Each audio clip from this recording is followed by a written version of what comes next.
جس کے آپ اور ہم منتظر ہیں. بہت دیر سے ہم اور آپ انتظار کر رہے ہیں کہ وہ عظیم شخصیت ہمارے روبرو ہو اور وہ اپنی خطابت سے ہم سامعین کو مستفیض کرے. میں بغیر کسی تمہید کے اس عظیم شخصیت تک پہنچنے کی کوشش کر رہا ہوں جو علمی لیاقت میں بہت ہی اعلیٰ قسم کیا ہے، جس کی علمی لیاقت بہت ہی اعلیٰ قسم کی لیاقت ہے. میں بغیر کسی تمہید کے حضرت مولانا عبدالرشید صاحب قاسمی دامت برکاتہم العالیہ حضرت والا سے درخواست کر رہا ہوں، معقبانہ التماس کر رہا ہوں کہ حضرت والا آئیں اور اپنے موعظہ حسنہ سے اپنی تقریر سے ہم سامعین کو مستفیض فرمائیں. مائک پر حضرت مولانا عبدالرشید صاحب قاسمی. السلام علیکم ورحمۃ اللہ وبرکاتہ. نحمده ونصلي على رسوله الكريم اما بعد. قال الله تعالى في القرآن المجيد والفرقان الحميد: اعوذ بالله من الشيطان الرجيم. بسم الله الرحمن الرحيم. انا نحن نزلنا الذكر وانا له لحافظون. وقال النبي صلى الله عليه وسلم: خيركم من تعلم القرآن وعلمه.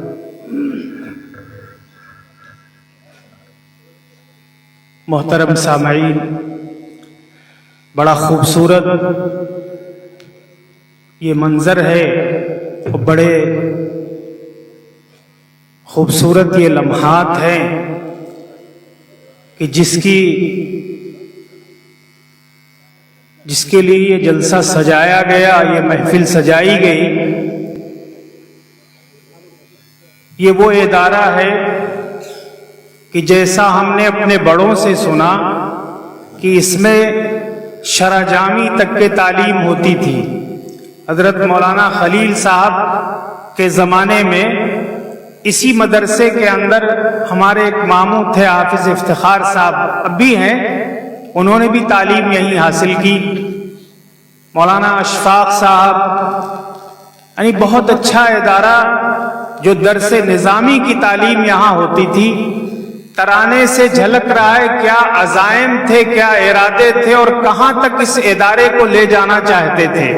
بہرحال آج کے اس دور میں قابل مبارکباد جو یہاں کے علماء، خاص کر کے مولانا نوشاد صاحب، ایک مولانا سرتاج صاحب، شاید اب وہ باہر چلے گئے ہیں، ان لوگوں کی محنت سے اسی پودے کو سینچا اور اس کی دیکھ بھال کی. چند دنوں کے اندر اس کا پھل آپ کے سامنے ہے. ہر سال بچے یہاں سے حفظ قرآن کر کے ان کی دستار ہوتی ہے اور یہ محفل سجائی جاتی ہے کہ دیکھو اس ادارے کو کس طریقے سے دوبارہ جو ہے سینچا گیا، پروان چڑھایا گیا اور اس کا پھل آپ کے سامنے ہے. بہرحال جن بچوں نے قرآن کریم حفظ کیا ہے قابل مبارکباد ہیں ان کے والدین، ان کے ماں باپ کہ اللہ رب العزت نے ان کے بچوں کو اس دولت سے مالا مال کیا. یہ دولت پیسوں سے نہیں خریدی جا سکتی. یہ کوئی الیکشن لڑ کر کے کوئی یہ دولت نہیں حاصل کر سکتا ہے. یہ طاقت سے دولت نہیں کمائی جا سکتی ہے. یہ تمام لوگ مل کر کے اور ایک جٹ ہو کر کے کوئی یہ دولت نہیں کما سکتا ہے. اس کا انتخاب اللہ کی طرف سے ہوتا ہے کہ کس کو ہمیں قرآن کریم کی دولت عطا کرنا ہے. اگر یہ طاقت سے کمائی جاتی، طاقت سے حاصل کی جاتی تو دنیا میں جو طاقتور لوگ ہیں ان کے بچے حافظ ہوتے.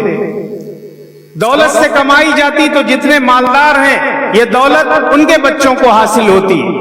لیکن اللہ رب العزت دکھانا چاہتا ہے کہ دیکھو اس کے اندر میرا عمل دخل ہے، میں جسے چاہتا ہوں اسے یہ دولت عطا کرتا ہوں. معلوم ہوا ٹٹیا لگی ہوئی گھر میں ہے، 2 وقت کھانے کو نہیں ہے، لیکن اللہ نے ارادہ کر لیا کہ اس کے بچے کو حافظ قرآن بنانا ہے تو اسی جو ہے معلوم ہوا ویرانے کے اندر اللہ تعالیٰ جو ہے ایسی دولت سے اس کے بچے کو نواز دیتا ہے کہ دنیا ناز کرتی ہے. یہ کوئی معمولی دولت نہیں ہے، بہت بڑی دولت ہے. اسی قرآن کے بارے میں آتا ہے کہ اگر اس کی بلندی کو جانچا جائے تو یہ 7 مضبوط آسمان ہیں. وَبَنَيْنَا فَوْقَكُمْ سَبْعًا شِدَادًا، یہ 7 تہبتیں مضبوط آسمان بنائے اللہ نے.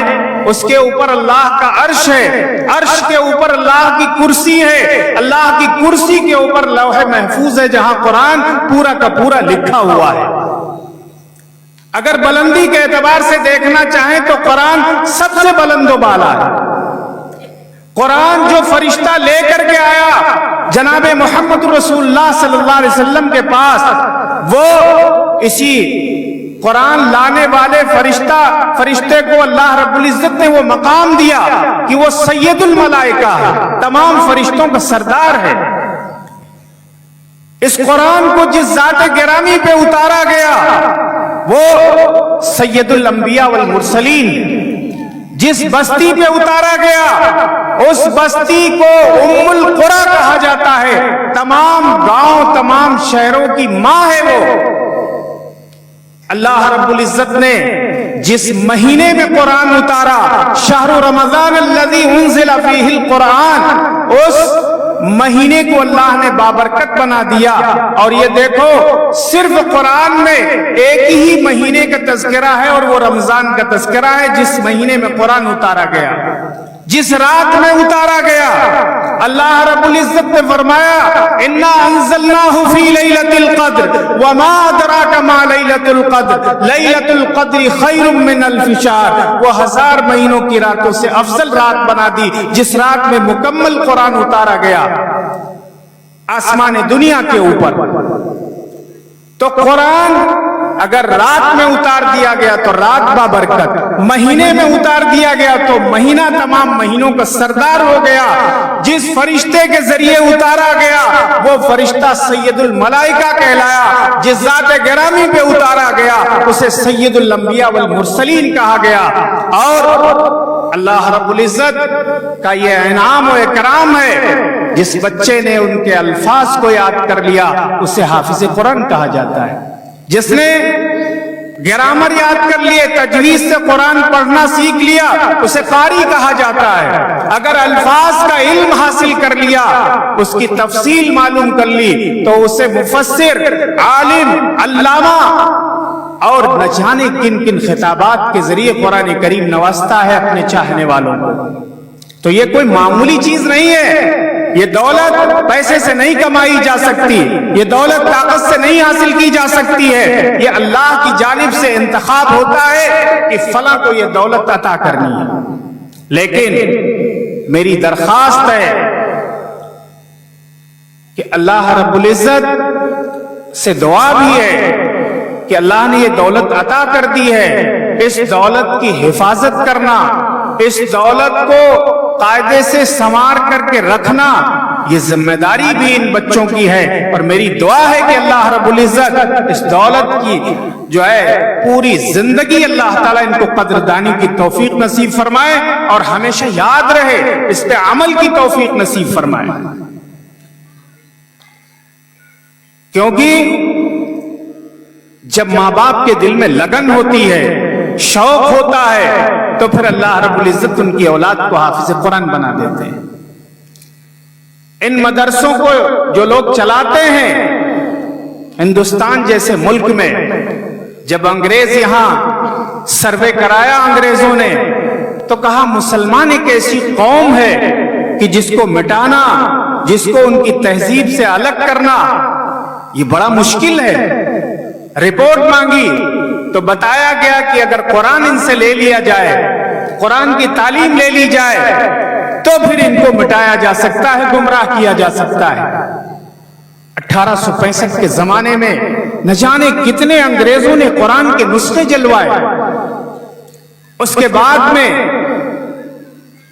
پھر سروے کرایا تو اس نے کہا اس قوم کو مٹانا مشکل ہے، کیونکہ یہ قوم صرف کاغذ تک نہیں محدود ہے.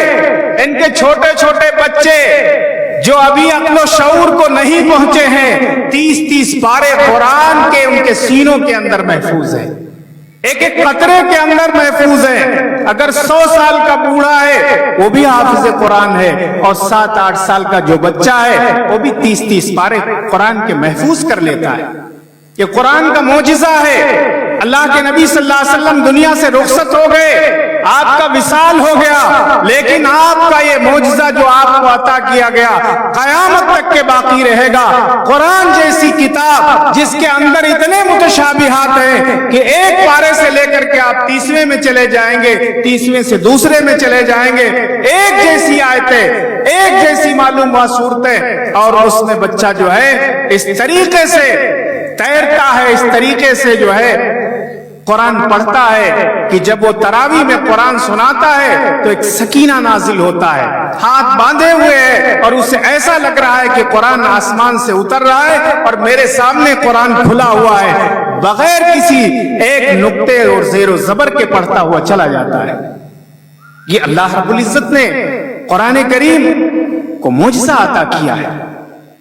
تو قدردانی بھی کریں اور کوئی ایسا کام نہ کریں، اپنے معیار کو برقرار، اپنی عزت خود کریں، اپنے علم کی عزت کریں، قدر کریں کہ اللہ نے ہمیں ایک عہدے سے نواز دیا ہے، ایک ڈگری سے ہم کو نواز دیا ہے، اس کی قدر کرنی ہے، پوری عمر ہمیں قدر کرنی ہے. تو جب ماں باپ عزت کی نگاہ سے دیکھتے ہیں علماء کو، حفاظ کو، تو اللہ تعالیٰ ان کے بچوں کو حافظ بنا دیتے ہیں، عالم بنا دیتے ہیں.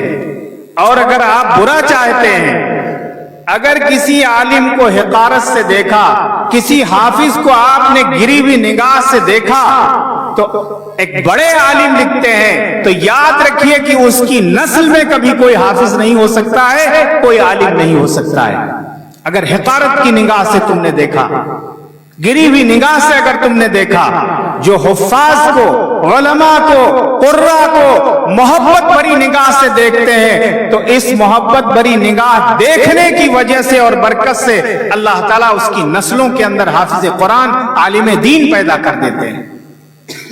لیکن اس کے لیے تربیت کرنی ہوگی، مزاج بنانا ہوگا. اب ہمارا آپ کا ماحول کیا ہے؟ تنہائی میں بیٹھیے کہ ہمیں مسلمان کہا گیا، ہمیں ایمان والا کہا گیا. اچھا، تنہائی میں بیٹھ کر کے سوچنا کیا اس قرآن کے مطابق ہمارا کوئی عمل ہے؟ نہ ہم خوشی مناتے ہیں قرآن کے مطابق، نہ ہم غم مناتے ہیں قرآن کے مطابق، نہ پڑوسیوں کے حقوق ادا کرتے ہیں قرآن کے مطابق. اور ابھی مولانا نے وضاحت سے بیان کیا، قاری صاحب نے، وراثت کے معاملے میں ہم سب پھنس جائیں گے. بہنوں کے حقوق دنیا سے کھا کر کے اور چلے جائیں گے، وہاں پیشی ہوگی جب، تو پھر کیا منہ دکھائیں گے؟ اللہ کے نبی صلی اللہ علیہ وسلم نے فرمایا، علماء بیٹھے ہوئے پوچھئے گا، اللہ کے نبی صلی اللہ علیہ وسلم نے فرمایا لِكُلِّ أُمَّةٍ فِتْنَةٌ وَفِتْنَةُ أُمَّتِي الْمَالِ. ہر امت کے لیے کوئی نہ کوئی مین پیپر ہے جس میں اس کی آزمائش ہوگی. میری امت کی اصل آزمائش مال میں ہوگی.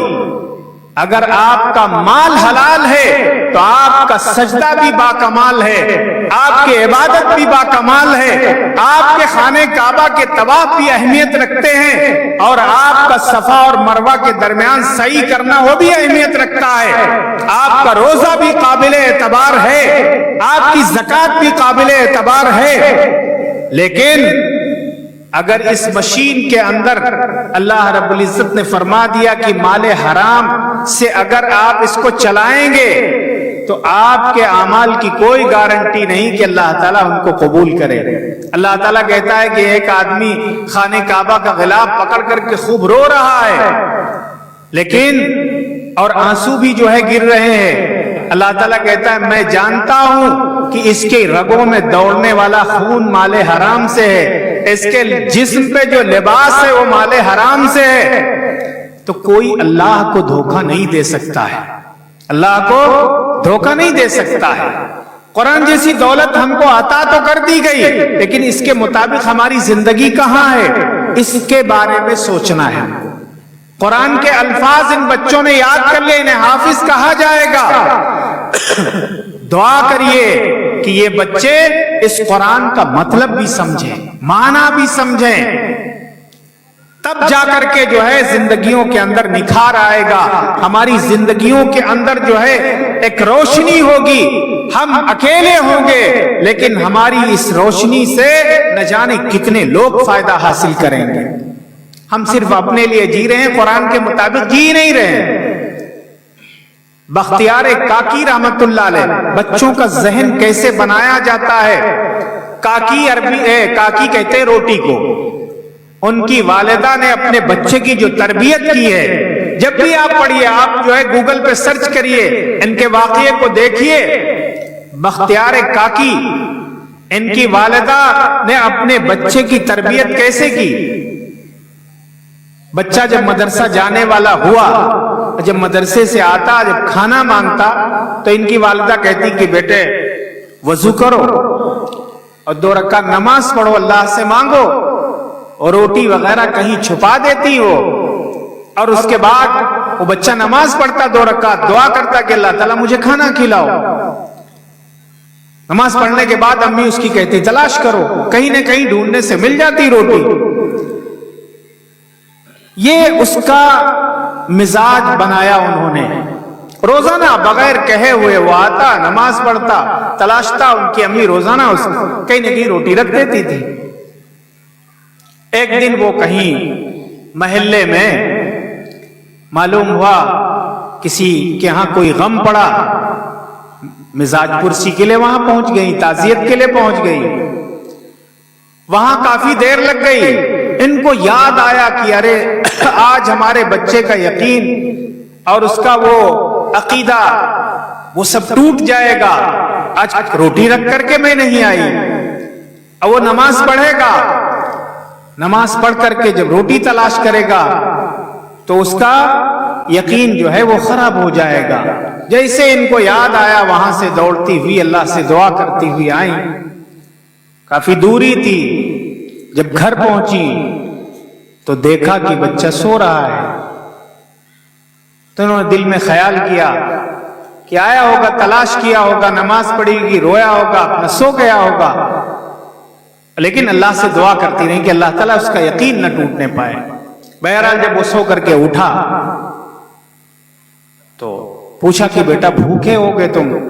تو اس نے کہا امی آج جس طریقے کی روٹی ہم نے کھائی ہے کبھی ہم نے ویسی روٹی ہی نہیں کھائی، اور نہ یقین ہو تو میرے ہاتھوں کو سوکھ کر کے دیکھو کس قدر خوشبودار اور کتنی اچھی عمدہ قسم کی روٹی تھی۔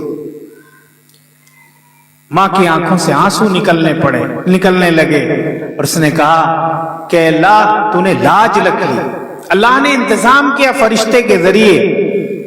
تو ایسے مائیں اپنے بچوں کا عقیدہ بناتی تھی۔ ہم آپ کیسے بناتے ہیں؟ ہمارے گھر میں اگر کوئی آیا دروازے پر ملنے کے لیے تو ہم اپنے ہی بچے سے کہہ دیتے ہیں کہہ دو کہ گھر پہ نہیں ہے، کہہ تو دیا ہم نے۔ یہ بہت بڑی بات ہے اپنے بچے کے عقیدے کو برباد کرنے کے لیے۔ اس کے دل میں یہ آ گیا، بیج بو دیا تم نے جھوٹ کا، اور اس کا مزاج یہ بن گیا کہ ایسا کرنا ٹھیک ہے، تبھی تو ابا نے کہا ایسا۔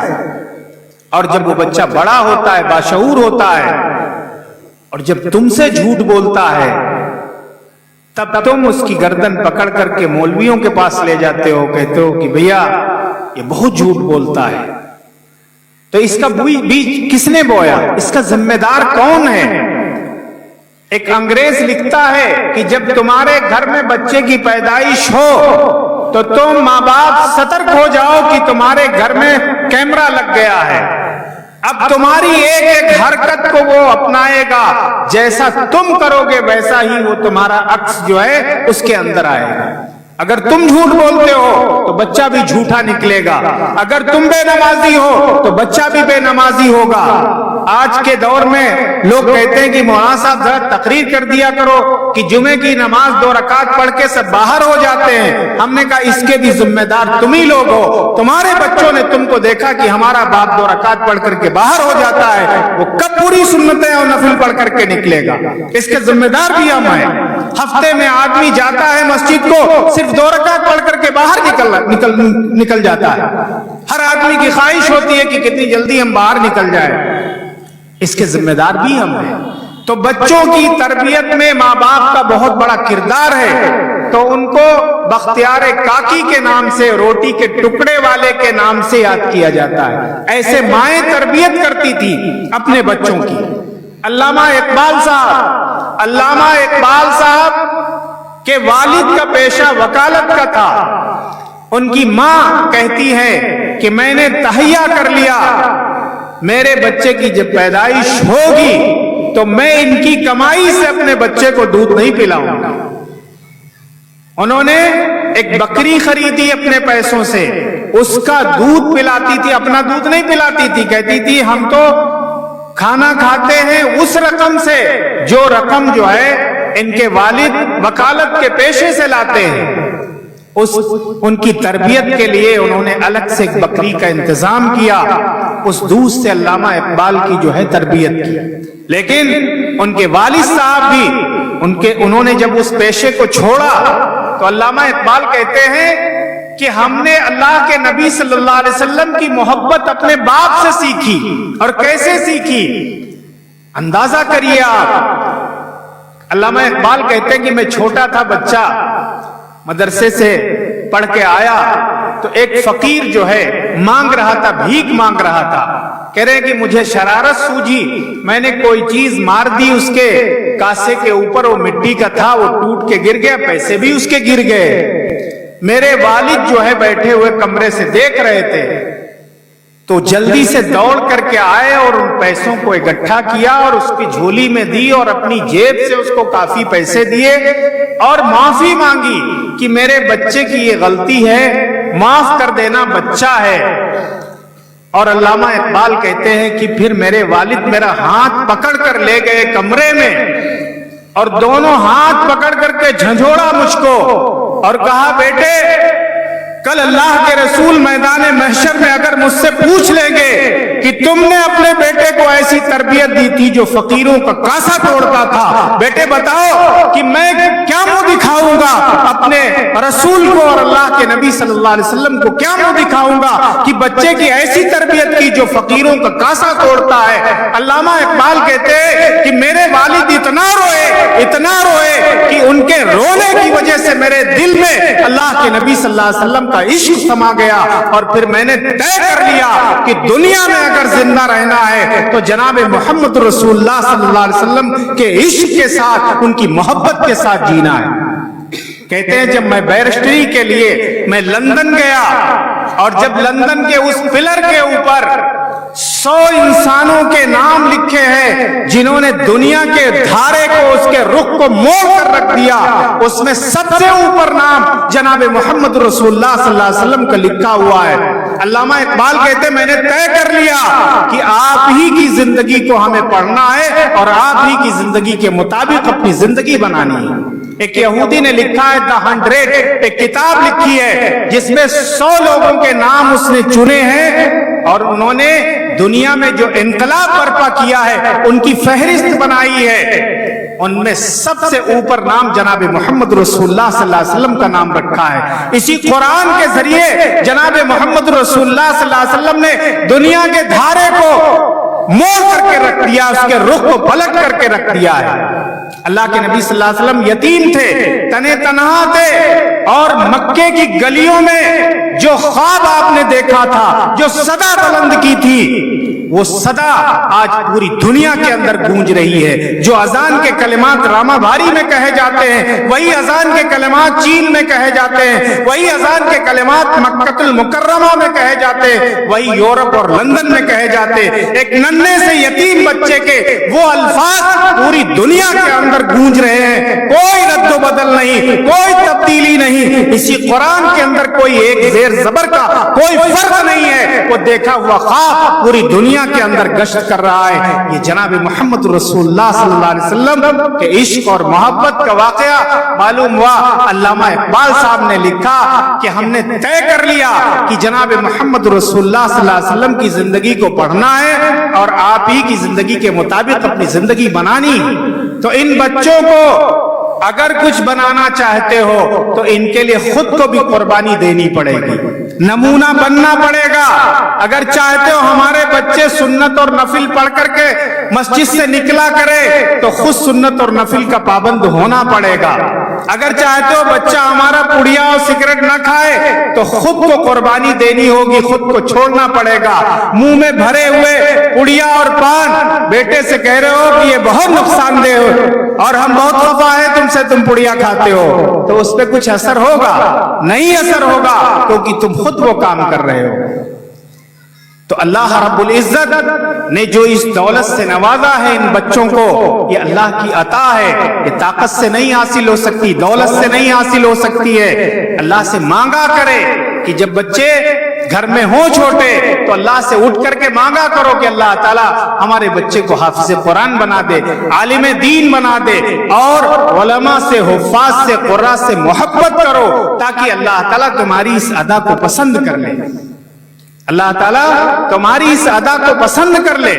ایک صاحب کے پاس اپنے بیٹے کو لے کر کے گئے اپنے والد کے پاس، کہا ابا آج تمہارا پوتا حافظ قرآن ہو گیا ہے۔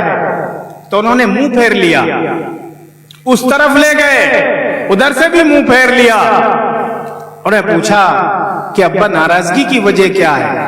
تو کہا بھیا تم کو مبارک ہو، تمہارے بیٹے نے حفظ کیا ہے نا، اگر تم یہ خوشخبری لے کر کے آتے کہ ابا میں حافظ ہو گیا تو آج میرا سینہ جو ہے چوڑا ہو جاتا، کیونکہ تاج تمہیں پہنایا جائے گا، ہمیں تھوڑی پہنایا جائے گا۔ دل میں لگ گئی بات، وہیں سے چلے گئے، اور جب حافظ قرآن ہوئے تب آئے اور کہا ابا آج آپ کا بیٹا حافظ قرآن ہو کر کے آیا ہے۔ ایسے بھی جواب دیا جا سکتا ہے، لیکن لگن ہونی چاہیے۔ لگن نہیں ہمارے اندر، شوق و جذبہ نہیں ہے، علم کی کمی ہے۔ ہم تو صرف قناعت کر گئے چند چیزوں کے اوپر، اور ہم نے سمجھ لیا یہ دنیا ہی اصل ہے۔ دنیا اصل نہیں ہے۔ ہماری اسی بستی کے اندر ہماری آنکھوں نے نہ جانے کتنے چہرے دیکھے تھے، آج ہمارے درمیان نہیں ہیں، غائب ہیں، یہاں سے جا چکے ہیں۔ دھیرے دھیرے کر کے یہ سلسلہ چلتا رہے گا، لیکن بہت خوش نصیب وہ لوگ ہیں کہ جو اس زندگی کے ایک ایک پل کو قیمتی بنا لے۔ اگر کوئی 3 آیتیں روزانہ یاد کر لے، طے کر لے کہ ہمیں روزانہ 3 آیتیں یاد کرنی ہیں، 6 سال میں وہ حافظ قرآن ہو جائے گا۔ کتنے دنوں میں؟ 6 سال میں حافظ قرآن ہو جائے گا۔ یہ لگن ہو اگر دل کے اندر تو کوئی بڑی بات نہیں۔ ہمارے ساتھ فارغ ہوئے تھے ایک حیدرآباد کے مفتی صاحب بھی جو ہے پڑھتے تھے دارالعلوم میں، ہم سے شاید 1 سال جو ہے جونیئر تھے، ہم لوگ 1 سال آگے تھے۔ ایک حیدرآباد کے تھے عالم، ریلوے میں ڈرائیور تھے، ریٹائر ہو گئے۔ 60 سال کے بعد انہوں نے یہ طے کر لیا کہ دارالعلوم سے ہمیں فراغت حاصل کرنی، عالم بننا ہے۔ تو ہم لوگوں کے ساتھ وہ فارغ ہوئے تھے، حیدرآباد کے تھے، اور اپنی لگن اور شوق کے مطابق اللہ نے انہوں نے دارالعلوم سے فارغ ہو کر کے دارالعلوم سے گئے۔ ریٹائر ہونے کے بعد 60 سال عمر ریٹائرمنٹ کی ہوتی ہے، ریٹائر ہو جانے کے بعد دارالعلوم سے فارغ ہو کر کے عالم بن کر کے نکلے۔ تو یہ لگن کے اوپر ہے۔ اللہ رب العزت ہم سب کو حفاظ کی، علماء کی، قراء کی قدر دانی کی توفیق نصیب فرمائے۔